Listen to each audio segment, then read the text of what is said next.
12 साल की एक बच्ची को बहला फुसलाकर अगवा किया जाता है।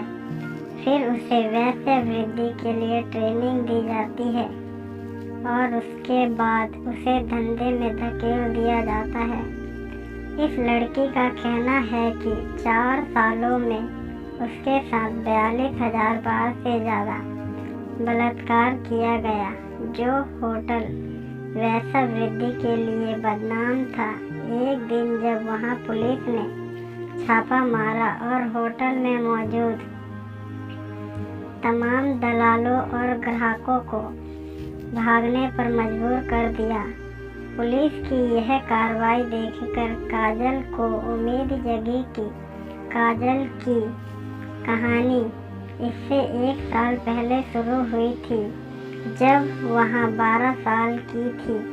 माँ ने एक समय तय कर रखा था, लेकिन काजल उस समय देर से घर लौटी तो माँ ने दरवाज़ा नहीं खोला और सजा देने के लिए उससे कहा कि अब वह बाहर ही रहे।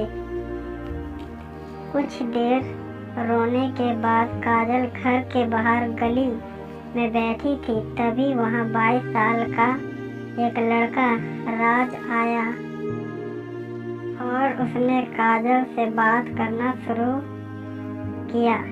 बातों बातों में राज ने उसे पेस्ट्री दी और एक तोहफा भी। फिर कहा कि माँ का गुस्सा शांत होने में वक्त लगेगा, तब तक काजल उसके साथ चले। राज ने खिलौनों और तोहफों का लालच देकर काजल को अपने साथ चलने पर मजबूर कर दिया। काजल राज के साथ चली गई। राज का फ्लैट बड़ा था और काजल को अपनी छोटे से घर से निकलकर इस बड़े और सुविधाओं से भरे फ्लैट में आकर अच्छा लगा। खेल खिलौने, नए नए कपड़े और चॉकलेट केक रोज़मर्रा की बात थी, जो काजल को राज के लाड प्यार में रहना अच्छा लगने लगा और उसे अभी घर की याद आई भी तो राज ने बहला फुसला कर बाद में जाने की बात की। काजल को यह आए करीब 3 महीने हो गए थे और उसे यहाँ किसी चीज़ की कोई कमी नहीं थी। राज उसका पूरा ध्यान रखता था। इस वक्त के दौरान उस फ्लैट पर कुछ लड़कों लड़कियों का आना शुरू हुआ। राज कुछ दिनों के लिए किसी काम से बाहर गया तो काजल से कहकर गया कि उसके रिश्तेदार के भाई और कुछ दोस्त उसकी देखभाल करेंगे। ये लड़के रोज अलग अलग लड़कियों को फ्लैट पर लेकर आते थे, तो काजल ने इस बारे में पूछा। काजल को पता चला कि ये लड़कियां पैसे कमाने के लिए यहाँ आती हैं। अगले ही दिन से काजल की ट्रेनिंग जैसे शुरू हो गई। ये लड़के और लड़कियां उसे बताने लगे कि कैसे किसी आदमी से बात की जाती है, कैसे उसे खुश किया जाता है, कैसे अदाएं दिखाई जाती हैं ताकि ज़्यादा से ज़्यादा रकम मिल सके। कुछ ही दिनों में काजल को दूसरे शहर ले जाया गया और वैश्य वृद्धि के धंधे में जिस दिन वह पहली बार धकेली गई, सिवाय चीखों और आंसुओं के उसके पास कुछ नहीं था। काजल बेहतर बदसलूकी की शिकार हो चुकी थी। यह सिलसिला शुरू हो चुका था और रोज़ाना काजल के पास औसतन 20 क्लाइंट आते थे जो उसके शरीर का इस्तेमाल करते थे। वह रोती रहती थी और वह लोग हंसते रहते थे। काजल के आंसुओं को दरकिनार करते हुए जब उसके शरीर को रौंदा जाता था, तब काजल आंखें बंद कर लेती थी, इसलिए नहीं कि उसे ये जुल्म दिखाई ना दे, बल्कि इसलिए कि उसे दर्द के अलावा और कुछ महसूस ही नहीं होता था।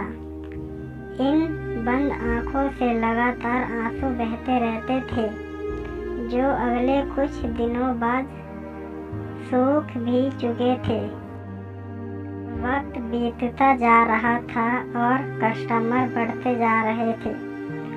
कितनी ही बार काजल ने मना किया और यहाँ से छूट जाने की मिन्नतें की, लेकिन हर बार उसे पीटा गया, गर्म चीज़ों से दागा गया और कभी उस पर थूका गया।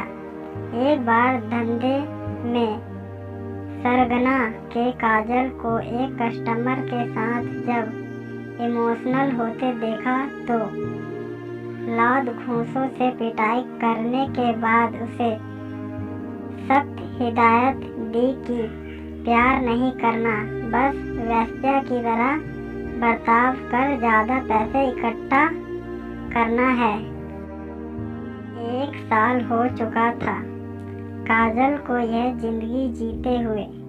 एक होटल जो वेश्यावृत्ति के लिए बदनाम था, एक दिन वहां पुलिस ने छापा मारा और लोगों को खदेड़ा तो काजल को एक पल के लिए राहत महसूस हुई कि अब उसे यहाँ से आज़ादी मिलने वाली है। लेकिन कुछ ही देर में तमाम नाबालिग लड़कियाँ जो इस धंधे में शामिल थी, उन्हें एक कमरे में ले जाया गया और उन पुलिस वालों ने उनके अश्लील वीडियो बनाए, डरा धमकाकर, मारपीट कर उन रोती बिलखती लड़कियों के साथ वही किया जो रोज उनके ग्राहक किया करते थे।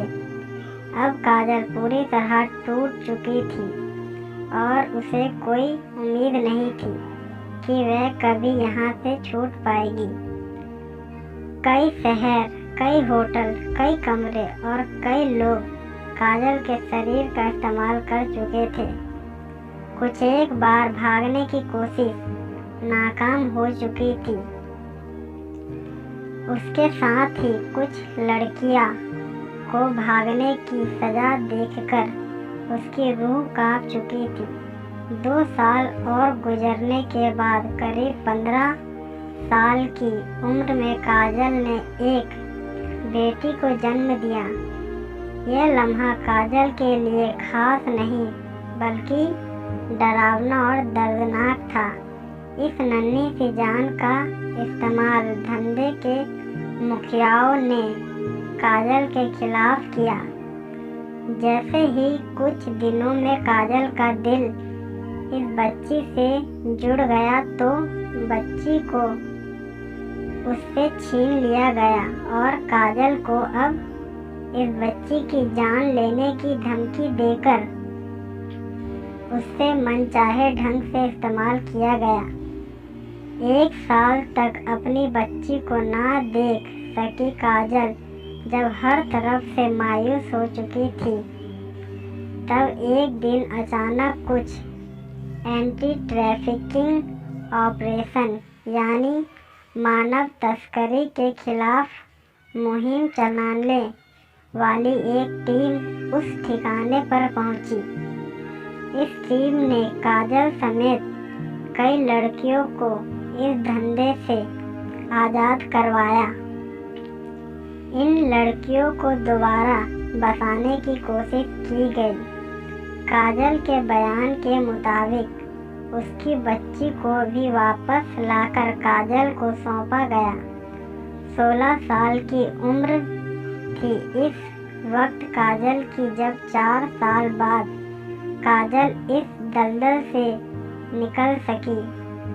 अपने गणित और अनुमान के मुताबिक काजल का कहना है कि इस पूरे वक्त में उसके साथ 43,000 से ज़्यादा बार रेप हुआ। यह कहानी दुनिया में बहुत से इलाकों में बहुत सी लड़कियों की हो सकती है।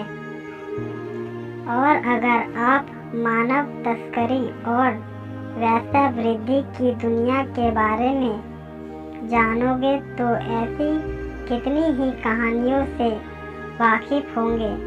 हिंदुस्तान, एशिया, अमेरिका, यूरोप, कहीं भी यह कहानी और ऐसी हजारों लाखों काजल आपको मिल जाएगी।